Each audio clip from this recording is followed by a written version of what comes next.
Você está no podcast Academia do Agro, dedicado à competitividade do agronegócio brasileiro, com abordagem de temas que fazem parte do seu cotidiano, trazendo dicas e sugestões para o seu trabalho. Vamos juntos!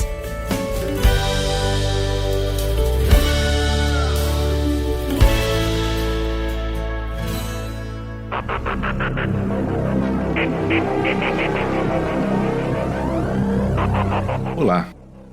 Hoje iremos conversar com Alceu Becker, engenheiro agrônomo, formado na Federal de Santa Maria, gaúcho de Santa Cruz do Sul, atualmente morando em Ponta Grossa, no Paraná. Ele é um dos pioneiros da indústria de sementes no Brasil. Nós iremos conhecer um pouco da sua história, sua trajetória profissional, com quase 50 anos de caminhada. Resolvemos dividir essa história em duas partes, sendo que na primeira nós vamos ver onde tudo começou com o Alceu, a escola agrícola que ele frequentou, a Universidade Federal que ele fez. Vamos contar um pouco sobre a Embrapa, o início do trabalho dela no Brasil, alguma coisa em relação a melhoramento, genética, e também onde ele começou na Pioneer, as primeiras atividades que ele teve, a área comercial que ele atuou, suas lembranças e sua convivência comercial na época. Na segunda parte da sua história, iremos perguntar ao Alceu o que ele acha do momento agrícola no Brasil. Estamos em evolução ou não? Qual ou quais serão os grandes desafios para o agronegócio hoje? Também iremos falar quais foram os piores momentos na sua jornada profissional, como superou os obstáculos, e o que hoje ele recomenda aos mais novos. Vem comigo. Podcast Academia do Agro. Alceu, onde tudo começou? Conta um pouco a sua história para nós. Rapaz, então, eu sou de origem alemã, nasci em Santa Cruz do Sul e nossos ancestrais, nossos antepassados, comemoram a chegada ao Brasil lá em 1824. Então, aquelas famílias lá foram desembarcar, acordo entre governos, né? A Alemanha parece que na época passava uma crise muito forte, né? Então, acordo entre governos, veio muita gente do Brasil. E aí desembarcaram lá no Rio dos Sinos, no Vale dos Sinos, né? E foram para os matos lá.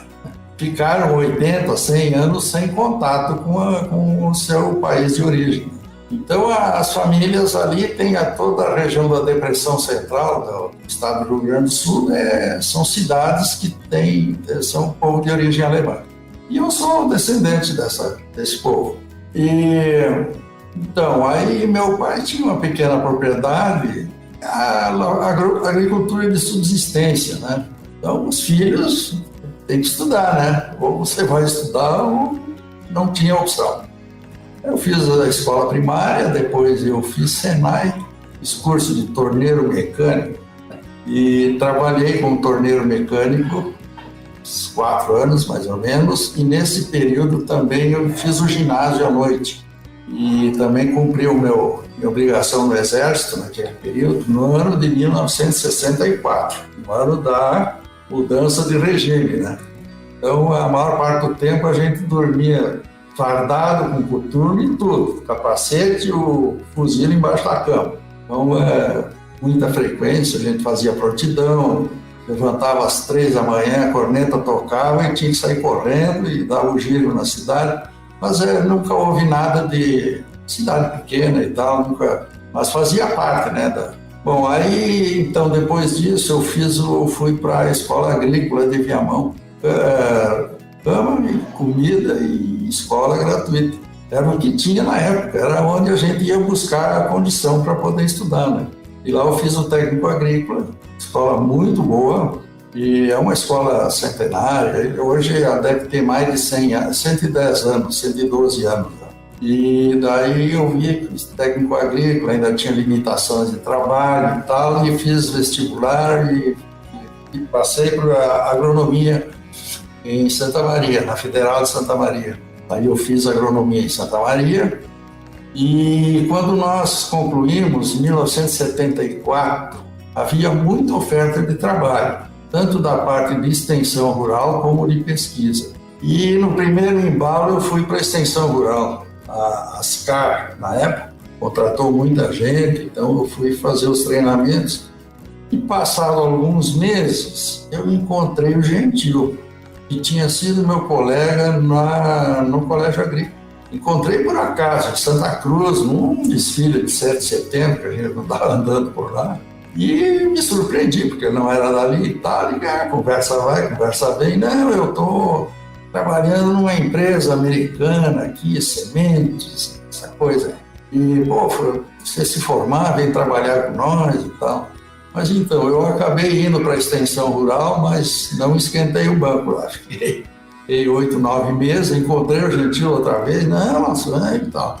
Daí eu fui para a Pioneer. Então, assim começou. E na Pioneer, a atividade de produção de semente híbrida era uma novidade no Brasil. Eu tive alguma coisa. Nós tivemos, na época, a Universidade de Santa Maria tinha acordo com o governo americano, Aliança para o Progresso, coisas assim. E aí, professores americanos vinham lecionar e dar aula na universidade. E nessa aí, eu lembro que um professor americano, na aula de genética vegetal, ele deu aulas para nós sobre semente híbrida de milho. Era uma coisa assim, então, a cultura do milho era sem expressão, né? Era cultura de subsistência. E ele, então, mostrou para nós o que era o milho como atividade, como cultura de expressão e tal, né? E a hibridação, então, pegamos os primeiros conceitos ali, né? O que é fazer uma linhagem, a planta de polinização aberta, né? A autofecundação, e produzir linhagens e depois cruzar entre si e fazer daí um produto com o efeito de vigor híbrido, como é que isso acontece, por que acontece, né? E aí ficava aquela, não, mas o cara compra semente uma vez e aí, então, não é bem assim. A hibridação te dá o benefício na primeira geração, né? A outra já se desfaz. Então, aí eu fui conhecer, então, uma empresa americana, que, por sinal, e logo eu busquei conhecer a empresa e tal, com publicações e tal, e eu vi, assim, a grandeza da empresa nos Estados Unidos e o que representava a cultura do milho nos Estados Unidos. E a pessoa que era referência para nós era o seu Heller, né, que já deve ter sido comentado. O seu Heller era um senhor que veio para o Brasil para implementar, para instalar a Pioneer no Brasil. Ele já tinha lá seus 60 e poucos anos. E uma pessoa extraordinária, esforçado para falar o mínimo de português. E a gente acabou pegando muitos valores, né, que eram valores da empresa, e ele trazia isso com rigor. Assim, a dedicação, né, resultados de trabalho, né, isso aí sempre foi forte na empresa. Trabalhou tanto tempo na empresa e sabe muito bem quais são os principais valores que a empresa sempre considerou nos seus colaboradores, né? Ética, né, dedicação, lealdade, atitude proativa, né? Isso aí foi coisa que a gente aprendeu na empresa. Mas então, eu trabalhei pouco tempo na produção lá para conhecer essa produção de semente híbrida na prática. Se fazia ali ao redor de Santa Cruz, ali, do Parque, Pantano Grande, João Rodrigues, a reserva, aquela volta ali. E então, aí eu percebi até que eu acho que eu senti um pouco que eu teria condições de desenvolver um trabalho pensando o seguinte: fazer a semente sair da empresa, porque não é só você ter uma embalagem bonita e uma lista de preço embaixo do braço que você vai fazer vendas, né? O nosso pessoal de vendas na época, né, sem demérito nenhum, mas eles não tinham uma formação, né? E daí então eu fui trabalhar para fora. E eu tinha muitos contatos do tempo da universidade, do tempo da escola agrícola. Então, quase todas as cidades tinha alguém ou na extensão rural ou no departamento técnico das cooperativas, né? e todos tinham que mostrar serviço, a tecnologia chegando e tal, né? Então eu trabalhei muito nessa área, fazia reuniões para mostrar o que é uma semente híbrida, o que era a empresa, né? Qual eram os fundamentos da empresa e a semente, então, para levantar a produtividade da cultura do milho. E na época realmente não havia tecnologia nenhuma. Então, daí muito pessoal, muitas colegas da extensão rural, eles tinham o apoio do prefeito, né? E aí o prefeito, ele patrocinava a correção do solo. E aí o produtor pagava a adubação de base e eu pagava a ureia. Era o pulo do gato. Eles não usavam ureia, é um insumo caríssimo e tal, né? Então ele estava lá disposto a gastar um saco por hectare, né?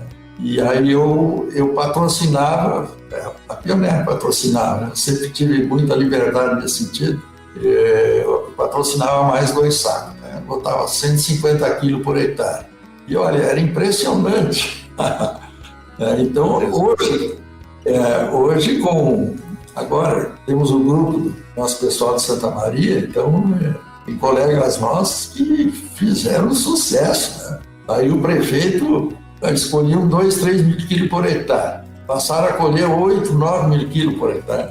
Aí o prefeito abriu o programa de correção de solo para os produtores da cidade, né, quem quisesse.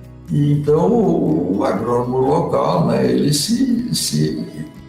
e nós vendíamos semente atrás disso, né? Então, mais ou menos, eu trabalhei muito nessa linha, né? Fiquei nessa linha no Rio Grande do Sul durante 12 anos. Eu viajava muito, mas muita gente veio atrás, né? Veio atrás, você conhece, pessoal do Rio Grande do Sul, todos eles que você conhece, que estão pelo Brasil afora, todos eles começaram dessa forma lá, né? E aceitando o desafio, né? O Toneto, você conhece bem, né? O Mauro Bortolaz, e o Roberto Jasper, nem dá para citar porque é muita gente, né? Muita gente que veio, mas o perfil basicamente era esse, né? Daí a empresa criou as vendas via um representante comercial, então nós éramos autônomos, né? Mas o perfil era campo, era você criar saída de semente, né, demanda no campo. Então, até eu aqui, particularmente, meu modo de trabalhar era agosto, setembro, todo ano era campo. Ajudar, acompanhar, ter resultados, levantar resultados, que a Pioneer sempre trabalhou muito em cima de resultados, né? E vendas efetivamente fazia aqui abril, maio, junho. Então, mais ou menos o sistema de vendas aqui na empresa foi mais ou menos assim, né? Quer dizer que se consolidou depois, né? Mas, então, era forma de divulgação. Também, vale lembrar que naquele tempo, bem no começo, não havia semente, quase não havia concorrência, né? O Rio Grande do Sul tinha variedades lá, que a Secretaria da Agricultura produziu um pouco, mas sem expressão nenhuma. E tinha o HMD 7974, eu lembro bem, e foi o primeiro híbrido que eu acho que foi produzido, não sei se foi pelo IAC ou se foi pela Exalc. IAC. Então, foi o primeiro híbrido meio-dente. Lembro bem que eu acho que foi em 76, fui no congresso de milho e sorgo, me sentia meio perdido, mas vendo a grandeza, né, do que podia vir pela frente, né? E era o professor Paterniani. Você estudou na Exalc, né? Estudei na Exalc. Então, professor Paterniani, você conheceu, né? Sem dúvida. Sim, ele era o guru da época. Sem dúvida. E também livros e publicações e tal. E seguramente ele deve ter feito a especialização nos Estados Unidos, que já vinha com E assim a gente foi convivendo com muita gente, né? Eu lembro bem, né, uma pessoa que eu convivi muito, o Dr. Sugan, né? O Dr. Sugan era melhorista formado em Harvard, junto com o pessoal mais antigo da Pioneer, né? A Pioneer, a hibridação foi uma descoberta meio casual em 1917. E isso aí foi visto depois como uma atividade comercial e a Pioneer começou, a empresa Pioneer foi fundada em 1926. Então veja bem, quando veio para o Brasil já tinha lá 60 anos de história e já veio com genética pronta, né? O primeiro híbrido que foi produzido aqui foi 309B, aí veio a semente matriz, depois o X307, depois vários outros, 6875, 3230, e foram híbridos que já vinham, eram híbridos duplos, né? Era cruzado de dois híbridos simples, né? E então é o seguinte, aí foi crescendo, aí muita coisa foi acontecendo simultaneamente, né? Gostaria até de comentar um pouquinho o que representou a Embrapa nesse período. A Pioneer, na verdade, estava bem à frente da Embrapa, com relação a material genético, né? Bem à frente. Mas a Embrapa foi fundada, eu acho, em 1972, tempo do Ernesto Geisel, e o ministro era Cirne Lima, e Alisson Paulinelli em seguida. Então, aí consolidou a criação da Embrapa e houve muita oferta de trabalho para agrônomos recém-formados. Lá de Santa Maria foram vários colegas meus, vários colegas que eu também tive o convite para ir para a Embrapa, em 75. Mas vários colegas foram para a Embrapa e o cara era contratado e imediatamente era mandado para o exterior para fazer especialização. Então, comentando um pouco, eu tenho colegas, por exemplo, que na área de cevada, Euclides Minella, que trabalhou na Embrapa e Passo Fundo. E o Brasil hoje, é autossuficiente em cevada. Para você ter ideia, agora aqui foi definido há poucos meses atrás, vai sair uma indústria uma maltaria aqui das cooperativas de todos os Campos Gerais, porque a região aqui produz cevada. E produz bem, e variedades que o Euclides Minella foi. Euclides Minella foi o protagonista de tudo. Há pouco tempo ele recebeu homenagens da Ambev, porque ele tem aqui na região, é uma região que as culturas de inverno vão bem, sabe? E uma delas é cevada. E aí temos aqui duas grandes indústrias de cerveja, tem a Ambev, tem a Heineken. Então, agora, 7 cooperativas dos Campos Gerais vão construir uma maltaria. Investimento de 340 milhões. Coisa grande. E aí eu sempre fico assim, né, tão contente de saber que o Minella foi decisivo nesse trabalho, né? Então, a gente ainda se encontra na internet, tá aposentado e tal. E assim, outras coisas também que eu tenho conhecimento, por exemplo, na área de uva. Humberto Camargo foi nosso colega de aula, fez fitotecnia em Pelotas, depois eu não sei se ele foi para o exterior também, mas ele trabalhou 25 anos para fazer o melhoramento, para produzir uva sem semente, na Embrapa Uva e Vinho, né, lá de Bento Gonçalves. Agora ele está aposentado, trabalhou 40 anos, ele é uma referência nos melhoristas de uva. E olha o que representa a uva hoje no Brasil. Vale de São Francisco lá. Sem dúvida. Extraordinário. Parece que saem 2 cargueiros por semana de uvas finas para a Europa e outros países. Então, eu fico muito feliz. Outro colega meu também, Luiz Carlos Federici, ele foi professor da Universidade de Porto Alegre, lá da Federal. E ele, desde o início que ele fez fitotecnia, fez melhoramento genético também nos Estados Unidos, e ele se dedicou à aveia. Então, talvez ali para vocês, ela não tem tanta representatividade, mas aqui no Sul, a aveia é uma cultura de Sem dúvida. Hoje, até pouco tempo atrás, era cultura para pastejo. Hoje é para grãos. E a aveia, grãos, tanto para alimentação animal como alimentação humana, é de grande importância. E daí também, agora, tenho percebido, né, caso assim, vaca de cria, alimentado com aveia, grãos. E é interessante que o balanço para controlar quanto que a vaca pode comer ou deve comer está relacionado com a oferta de pasto. Mas esse controle é feito com sal comum, né? Se você quer limitar em 5 quilos por dia, você bota uma quantia X de sal comum. E se o pasto lá não está menos, não está bom, aí pode comer 10 quilos por dia. Aí reduz o sal comum. Interessante que a dieta fica balançada por aí, né? Mas, então, cara, a empresa, né, cresceu. Até agora eu tinha a pesquisa, o melhoramento não tem limite, né? Inclusive, isso aí está no símbolo da Pioneer, né? O infinito. Ele indica isso aí, ó. Melhoramento genético não tem limite. Você lembra do símbolo do infinito, né? Lembro, sim. E, a plantinha em cima do símbolo, né? Sim.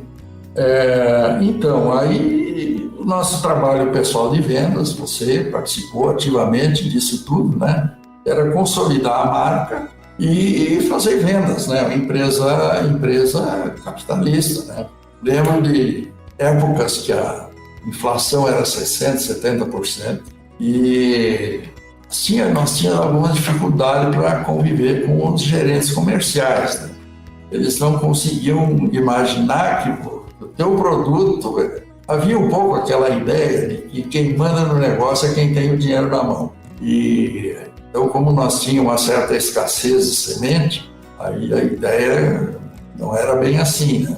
E aí a Pioneer criou lá, dolarizou a semente, você deve lembrar disso. Aí todo dia tinha outro preço. Mas era assim que se vendia. Então, é do mercado, o comércio é assim, né? E teve um ano que eu vendi a minha cota toda em 30 dias, para entregar lá no fim de julho. Começo de agosto fazia entrega. Então, mas sempre fazendo o trabalho de campo como a prioridade. As vendas eu diria quase que era um detalhe. Você conviveu perfeitamente com tudo isso, né? Então não é nenhuma novidade, né? E agora, digamos, eu não sei falar um pouco sobre a safrinha, né?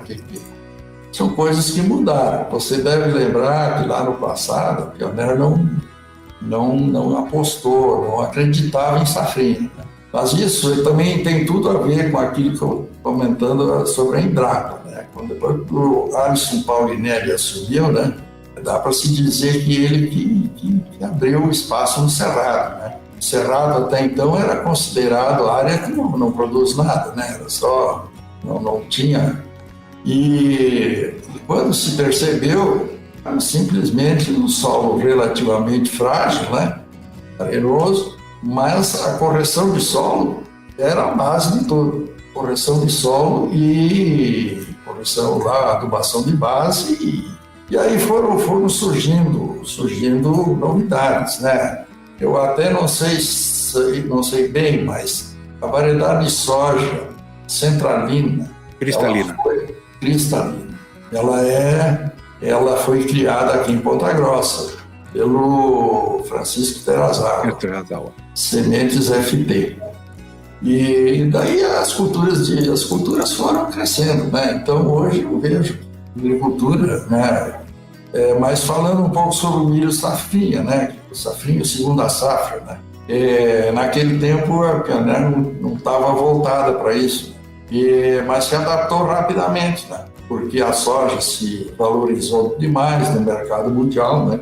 E aí o milho, o Brasil é um clima fantástico, né? Permite fazer a segunda safra. Então aí coincidiu híbridos adequados para a segunda safra, que seriam tolerantes a doenças, e também tolerar um pouco a falta de chuva, né? Falta de água. E, simultaneamente, variedades de soja precoce, né? Em fim de janeiro, fevereiro, você faz o plantio do milho. Mas, na época, também tem que reconhecer que a milho de segunda safra era uma cultura de risco. Então, esse ano deu para perceber, o risco se manifestou. Foi seca, atraso no plantio, seca, e aqui no sul a geada, né? Então, estamos vivendo um ano aí com escassez de milho. O problema é sério.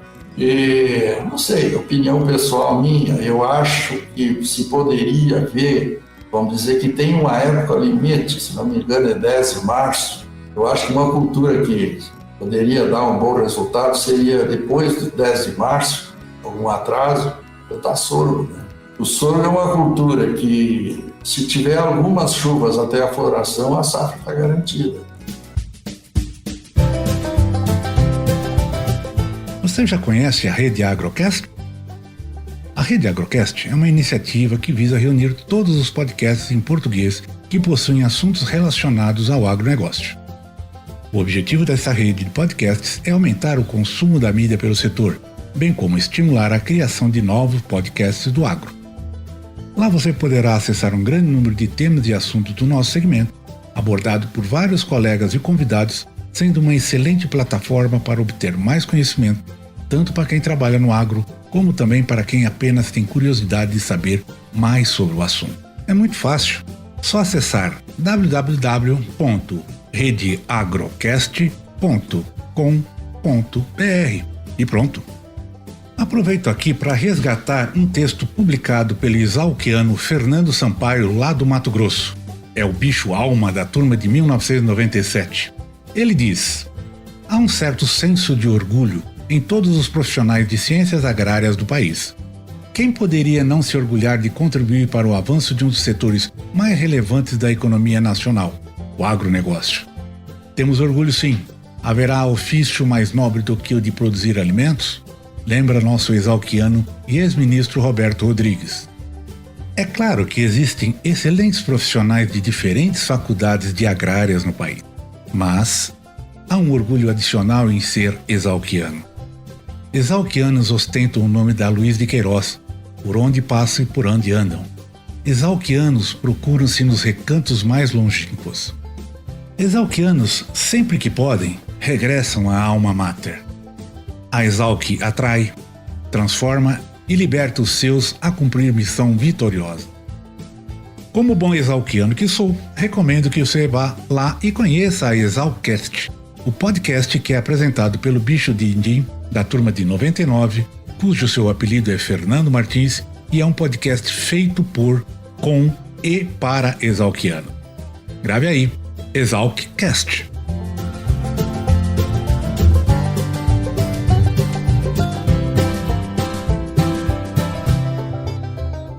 Valdir, deixa eu só fazer um pequeno comentário. Eu vi que na tua sugestão lá de, talvez, comentar alguma coisa sobre alguma publicação, livro... Verdade, um fitness intelectual. Então, eu só queria lembrar o seguinte, foi agora, não sei se foi começo desse ano passado, foi lançado um livro chamado O Solo Ensinou. O Solo? Ensinou. E o autor aí é sobre o plantio direto. Tá. Plantio direto, um caminho para o futuro. Ok. Tá? Plantio direto, um caminho para o futuro. E o autor... Qual que é o autor? É Frank Dijkstra. Do Frank Dijkstra, ok. Isso. Ótimo. E ele é dirigente lá da Frisia. Uhum. Então, talvez, eu não tenho dados aqui sobre como... Fica tranquilo que eu localizo facilmente isso aí.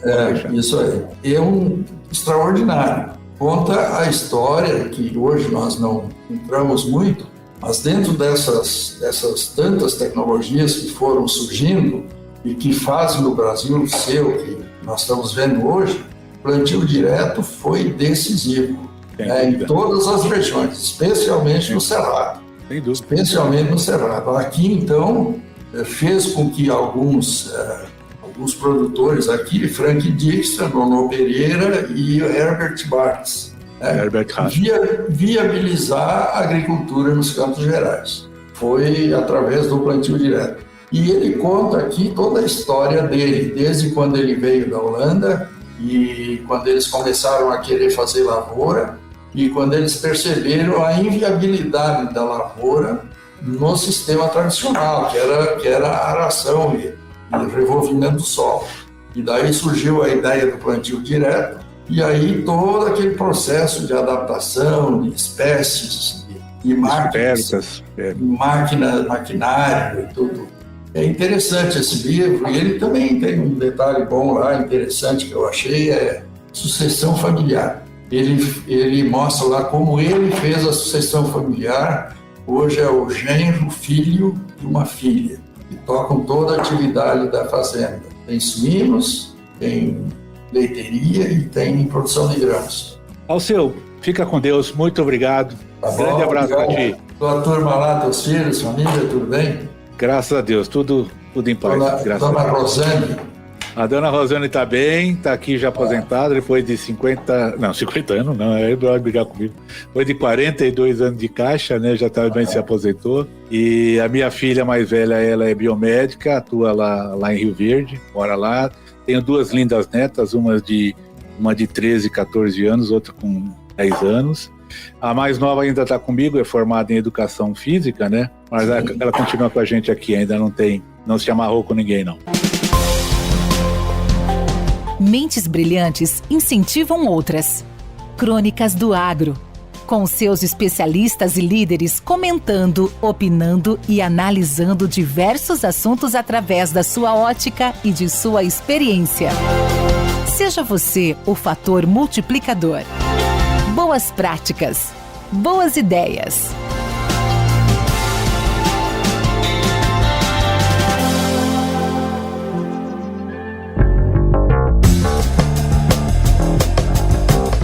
Caríssimos e caríssimas, é interessante a capacidade de adaptação do mercado.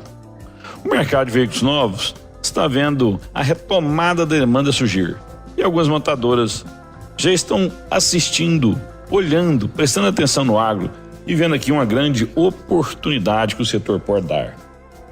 No último sábado, um jornal de grande circulação nacional publicou uma matéria interessante, onde uma dessas montadoras lançou uma modalidade bastante comum aos produtores rurais. Esta montadora fará barter com a soja brasileira, ou seja, os produtores rurais poderão comprar seus veículos com a soja produzida em suas propriedades. Os produtores rurais já utilizam barter, assim, no dia a dia de sua atividade, né? Eles utilizam na compra de insumos, nas compras de terra e até entre eles mesmos nas compras de máquinas usadas. É uma operação comum, é uma operação do dia a dia do agro. Agora, também poderão usar o barter na compra de veículos novos. O fato interessante são 2 pontos, né? É muito interessante ver a fidúcia, a credibilidade que se mostra agora, nesse momento do agro, né? Todos acreditando no agro.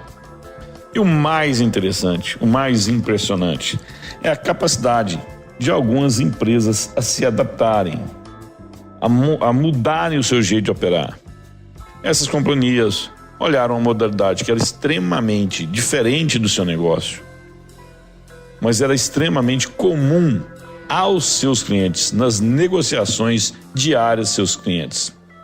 Pensaram fora da caixinha, abriram a mente, construíram uma nova modalidade de negócio, se adaptaram, se modificaram, se inovaram. Ou seja, mostra uma grande capacidade de gestão e adaptação. Maravilhoso mundo competitivo. Ele nos faz melhorar diariamente. Quem não melhora, perde mercado. Enio Fernandes, Terra Agronegócios. Obrigado. Com temas expressivos e dinâmicos, esse intercâmbio semanal visa oferecer um melhor desenvolvimento em suas habilidades profissionais e nas atividades e práticas do seu cotidiano. Somos da Academia do Agro, o podcast para todos aqueles apaixonados pelo agronegócio. Te aguardamos no próximo episódio. Até lá!